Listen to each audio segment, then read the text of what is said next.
Everybody. It's Wednesday and it's nasty outside. You don't want to look. It's so rainy and gross and ugh, makes me not want to get out of the car. But on that note, we're here and I actually got some time today.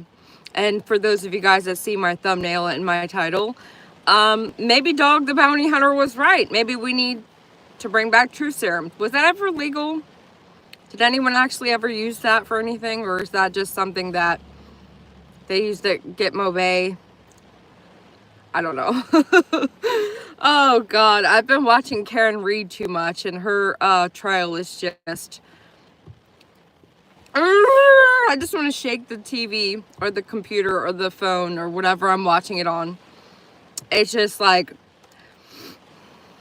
Yesterday they showed proof of the fact that if John O'Keefe was hit by the back of her vehicle at a certain angle with his arm a certain way, they literally put paint on the back of the vehicle and did like a test hit where the car was going at 2 miles an hour. The man went and purchased a vehicle.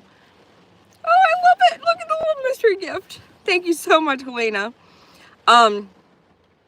Basically they purchased a vehicle just like hers, which is expensive. She's freaking got a Lexus SUV, and they put paint on the side of the vehicle on the back light, and then they did a mock retrial, or God, what's it called? I can't talk in the morning. Sorry guys.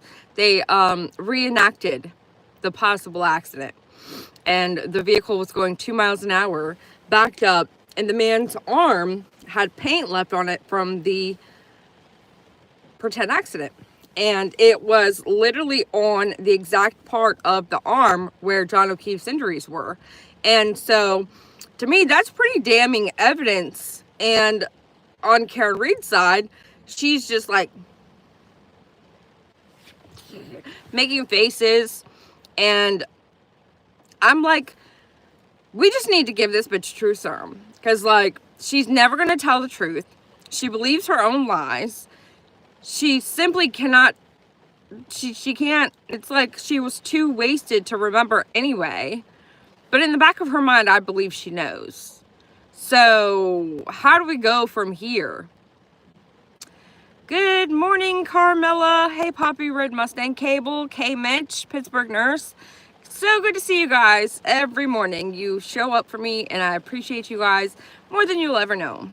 I actually got to work on time. It's raining, so I made sure to leave with enough time, and you know. So that's case number one that I want to talk about with truth serum. But ultimately, I feel like every single case that we've looked into, it's like it's necessary. From Sebastian Rogers to Jack and Lily Sullivan, Quentin Simon. I wouldn't mind getting a little bit of truth serum into Leilani, because I mean, we know what happened, but at the same time we don't. Casey Anthony, she believed her own lies. If for whatever reason that became a viable option, I feel like it would be extremely beneficial, because it's like there's things in life that we know, but we aren't ever fully told and vetted. Like, we know that Casey Anthony unalived her daughter some kind of way. We don't know exactly how she did it. Thank you, Carmela. That's sweet. Thank you so much.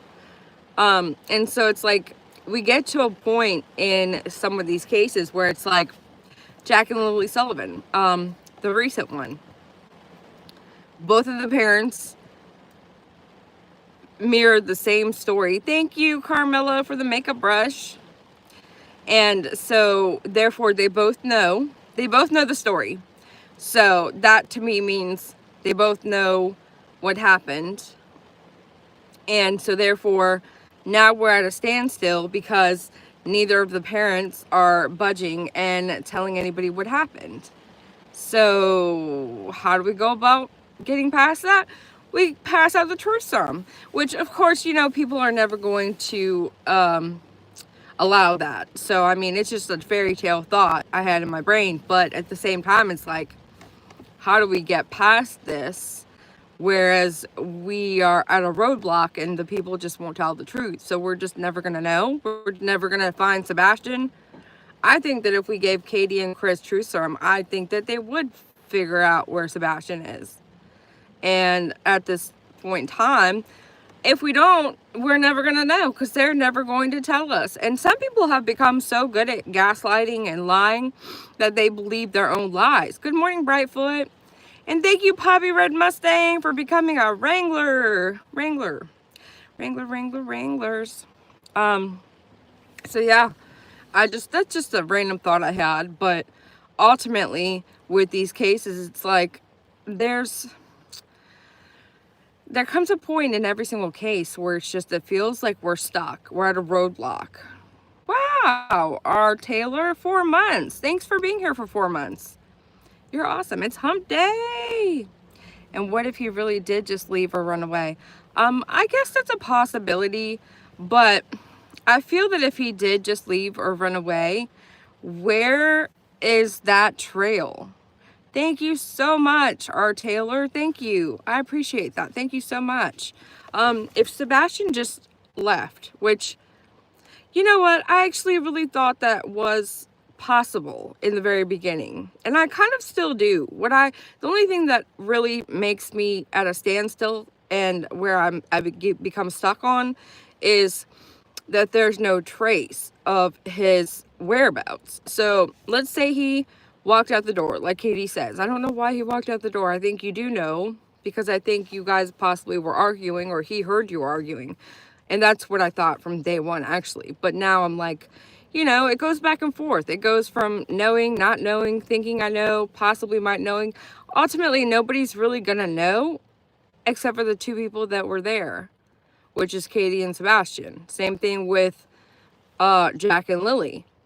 The two people that are gonna know, well, of course, there's 4 people there because Jack, Lily, Daniel, and Malaya.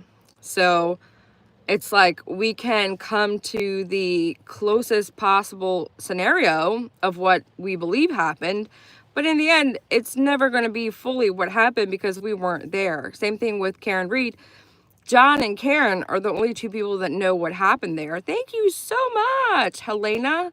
Man, you are awesome. Thank you so much. Look at that. You guys are all getting memberships. Thank you, Helena. Something very sus about SR case, something is just off, just can't pinpoint it. Well, right, because if he walked away, why do we not have a police force that could find you? Like, do you know what I mean, Colleen? I totally see where you're coming from. He deletes it and then where it looks like you never spoke to them. I totally see where you're coming from. But that kind of thing should be able to still be traced back, because anytime that you're on the internet, I always say it all the time, it's like the internet is forever. You can't just say something on the internet and then erase it and then think, oh, it's gone now, it's never going to be found, or it's never going to be seen again, because that's not how that works. You're basically going to be able to be looked into, like Stephen Stearns. All right, one of the cases we followed. Poor Maddie Soto, unalived, 13. Mom's boyfriend is the culprit, and when they come to pick him up or when they interrogate him, he's like, whoopsie, I did a factory reset on my phone. First of all, you're not whoopsie ever gonna factory reset. It takes like 4 different steps. The thing asks you, are you sure? And then it's like, are you sure that you want a factory reset? Like, are you sure? Are you certain? And so you've got to click like 5 different times that you're, and I'm exaggerating, but like at least 2 times you've got to click on the app on your phone to tell it to, for sure, reset your phone to factory settings. And so when he got interrogated, he's like, oh, I just want to let you know, I accidentally, I factory reset my phone. Well, that's a huge red flag right there, because holy shit, why would you do that? Especially right after all this happens and right before you get interrogated. Like, that's not good. but they were still able to dig in deep and gather what they could from his cell phone, even though he thought he deleted, right? So that's where the same concept comes in with the, yeah, have a good day, Cable. Thanks for being here. That's the same concept, like with the whole, what if he went away and had been talking to somebody on the internet and such. I believe that they should be able to dig that up, find it, you know? And if they can't, I mean, we've got a problem because, you know, we have such high technology. I mean, it's 2025. We should have a law enforcement. I mean, they had the Secret Service there. And the reason they said the Secret Service was at Sebastian's is because they're able to, that's what they were looking into, is who he might have possibly been communicating with. And so if they couldn't do the job and they couldn't figure out that Sebastian was possibly speaking with some random person on the internet, then who would be able to discover that? It's like he just found how to vanish. Right. Everything online is traceable. And that's the thing. So it's like, either they have something that they're not telling the public, which I also believe is a possibility, because the police is never going to fully tell the public everything they had, because when it comes time to prosecuting the culprit, possible culprit, whatever it is, they would have a hard time, like with Brian Kohberger right now. See, that's another thing. There's 4 victims in a case where Brian Kohberger is alleged to have unalived 4 college students, and somehow his evidence that would be used for his trial got leaked to Dateline, and now his defense is fighting that evidence to be allowed at trial.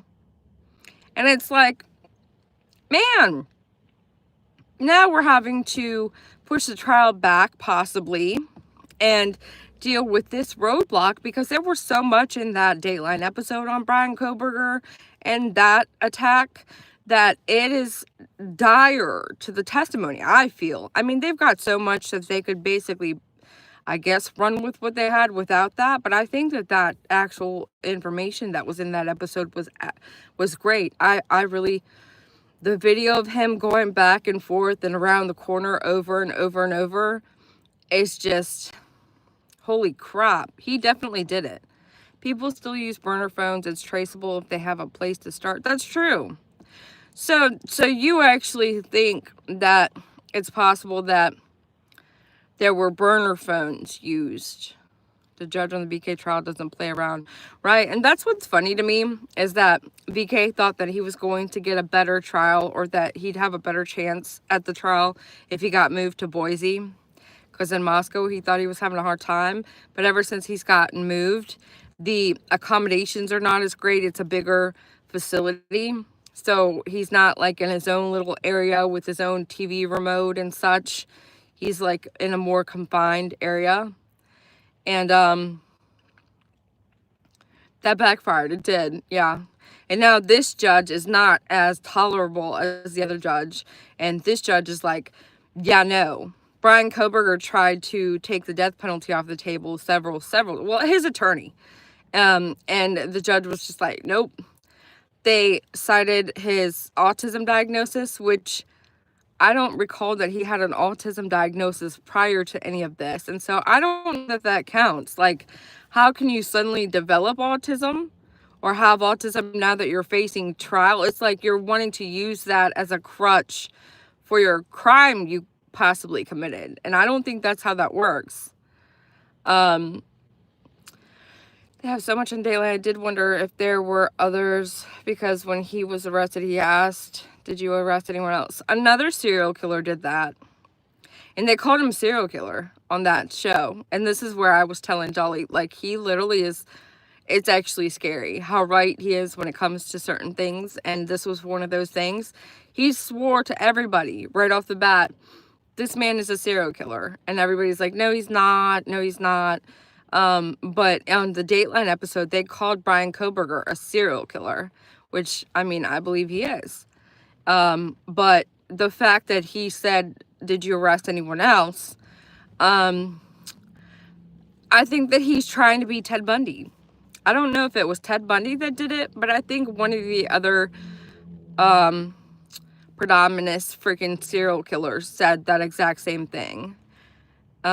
He did. Dolly has some psychic abilities. I don't know about all that now. Come on. But he'll tell you he does. So, yeah.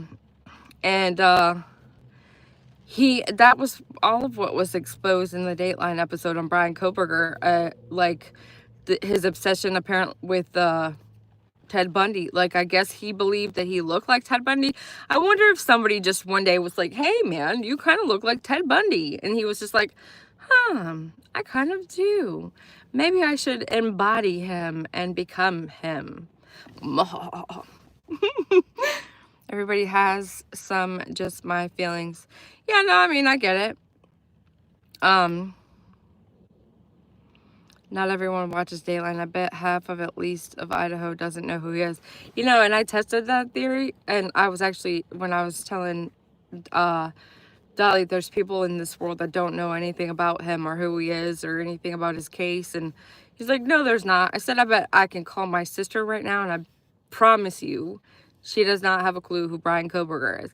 He thought that everybody on the planet knew this case and knew that, you know, he was going to be on trial, and I said, nope, watch. So then I called my sister. I said, hey, do you know who Brian Kohberger is? Like right there on that live stream. And she's like, what? Who? I'm like, told you. But BK did study it. It wasn't his profession or college studies he was going for, but it was partly, you know, the criminal justice. He was going for his PhD, doctorate.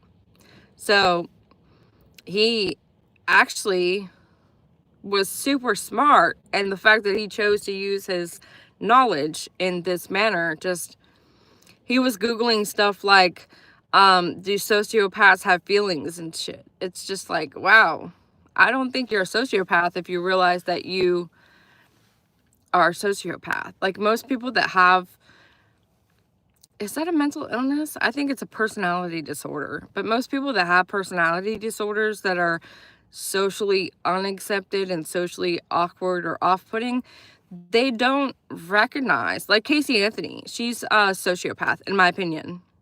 I don't think she's been diagnosed, but she has no concept of others, like, and what they think of her. She just only cares really about herself, and you can see that by her demeanor. I bet that happened. Maybe someone will say, I look like someone hot. Good morning, Anne. He knows what he was doing, in my opinion. Yeah, he definitely knows what he was doing. And I think that he wanted to become infamous for the crime. The more that he studied it, the more he became obsessed with it. And I think that's where he started thinking that he was going to outsmart everybody and that he was going to become this Ted Bundy character. And I mean, you're not that smart, sir, because here we are, and you got caught. And they tried to use the defense, and I knew they would, because, oh my God, I had this, going back to my sister. My sister did the whole ancestry thing, and I was like, you know, they're going to put your DNA in the database, and then, because I'm one of those, I don't really trust anybody at all, ever. And it takes me a long time, and people think I'm a bitch, and that I have resting bitch face, and that I'm not as nice as I should be. And it's like, I just have this guarded wall, shell, whatever you want to call it, that I have up at all times. I don't believe anything. Like, did we go to the moon? I don't know. I didn't go personally, so therefore, I mean, probably not. I don't know. But that's just how I am. That's how I am. So, like, why was I starting to talk about this? I hate when that happens. Good sister talk. What were we talking about? I'm like, whoa, squirrel. I haven't had my medicine this morning. I barely had a little bit of coffee. But yeah, DNA. Oh yeah, they were going to use the ancestry kit. And so when my sister got her ancestry kit done, I'm like, you know, they're going to save that in the database. They're going to use that against you for something. And now, you know, anytime if there's a question about DNA or, You know, if I choose to commit a crime one day, they're going to find me in the database because of your DNA. Of course, I'm not going to commit a crime. I would have a nervous breakdown if I ever got arrested. I would never. So, me saying that is a joke. But I told her that when she did it, like 10 years ago. And so, when I saw that he had been caught that way, I was like, see, I told you so.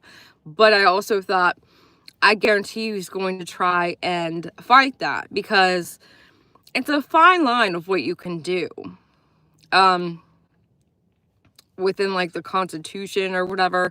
But when it comes to this severe of a crime, and there's a fine line where the feds can step in and say, well, we're seizing that, we're taking your DNA, and we're going to test it against this other person's DNA that we recovered from a trash can, and you're screwed.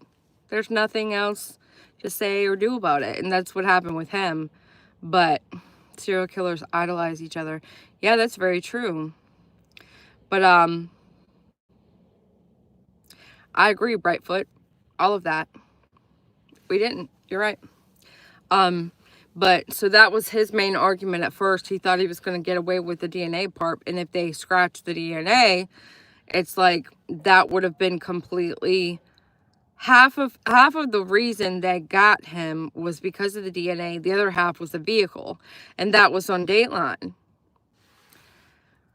PJ, you saying squirrel reminds me of our old community we used to be in. Sometimes I miss it. Sometimes. Yeah. Sometimes. But it's all good. We built up new communities. Thank you, K Bush. Thank you so much. If you got a membership, make sure you tell K Bush thank you. You guys are the best. Thank you. I just, you know, I have a thought on my mind, and I come up here and then I start saying what I want to say, and it's just all falls out, and then I'm just like all over the place. I used to, back in the day when I was in said other community and talking about different things, I used to actually write stuff down in my notebook, and I used to go step by step on my notes, and therefore I was able to, you know, actually hold a conversation, actually go point by point and tell everybody what I wanted to say. But when I talk like this, it just all kind of just, I got so much to say, and I've got, you know, only 2 squirrels running at the moment because it's early. The community, true crime, so much wrong. Yeah, I noticed that. It's like weird, because you would think that's not the case with true crime. It's almost too serious most of the time.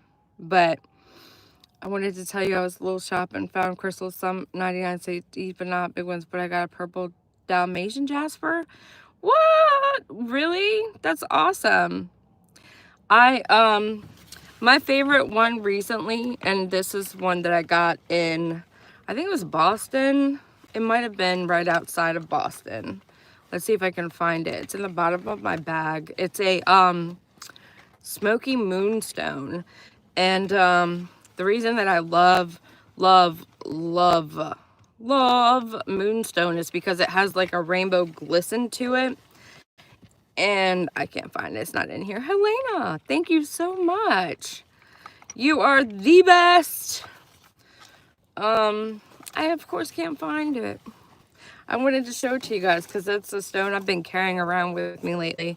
I use my crystals kind of more like a thinking stone or a worry rock, where you just kind of just hold it.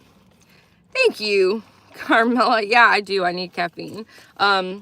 Jimmy went and got me a coffee, and I hadn't really gotten to drink. You know what? Now that I look at it, I drank quite a lot of it. Don't let me lie to you. I've had you know, one of these coffees today. But yeah, thank you guys. Let's see. I can't find it. That's going to bother me. I wanted to show it to you guys now. I'll have to come back and show it to you guys.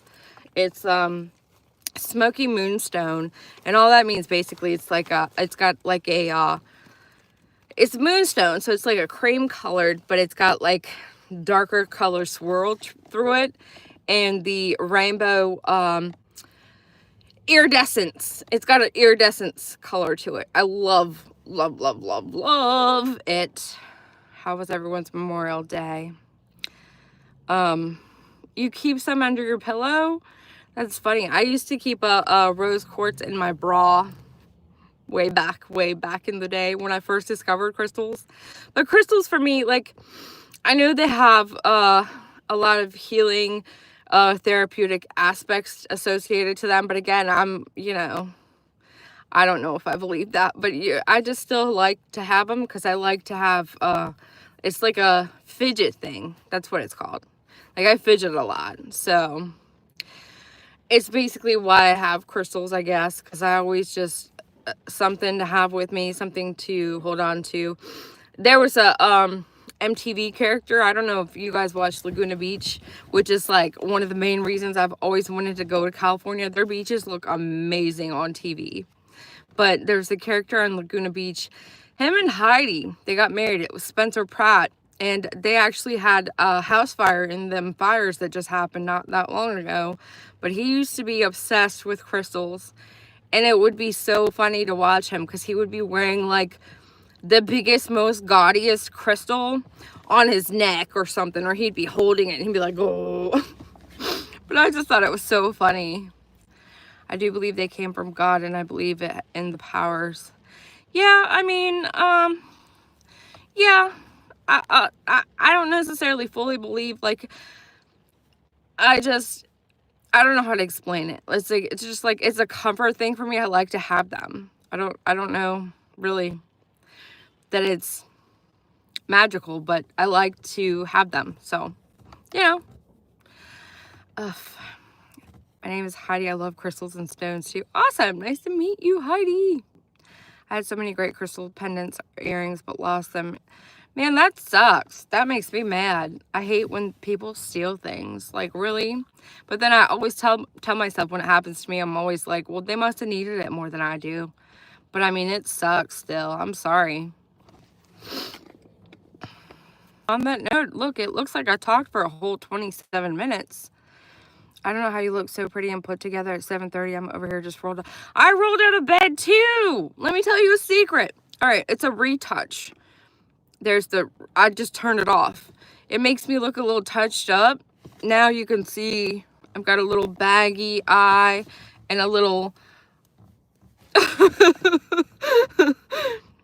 Oh, I rolled out the bed today too. I always take showers at night, and so I don't have to really do much in the morning. Pijat messaged you on Facebook when you were in... We did. Oh my God, we had an amazing time. Thank you. You were the one, were you the one that was going to go pick up my stone? I was so mad at that place we went to go eat. Oh my God. It was like it took us like an hour and a half to get our food. And then I left my brand new freaking stone there. I was so mad. It was the perfect texture. It was like the most smoothest rock I ever had. It was a black onyx, I believe, or it might have been a black tourmaline. It was black. It was supposed to be good for the negative energy. And then I went back to the house without it, like freaking out, thinking I was going to get bad juju. You know what I mean? I was just like mad. But yeah, it ended up being great. It ended up being perfect. And what's funny is that when we got off that last stream where we did the EVPs, we basically just went straight to bed. Like, I was tired. He was tired. And we actually slept. Like, I feel like I slept like a princess in Lizzie Borden's room. Like, I literally just zonked out. I was sleeping. But someone else needed it. Yeah, you're probably right. You know what? Now that you say that, I literally just said that about when people steal from me. It's like they probably needed it more than I did. I mean, that same concept can go for my stone. You're right. But yeah, on that note, look, we've been here for almost 30 minutes. I can't believe it. But I do have to go into work. And yeah, I'll have to catch you guys on the flip side tomorrow. Be here or be square. That doesn't go. That's not how that goes. Be there or be square. Anyways, you guys have a good rest of your day. It's hump day. And be kind to somebody, because it's a lot harder than being mean. And mean is not nice. So be nice. Please. Bicycle.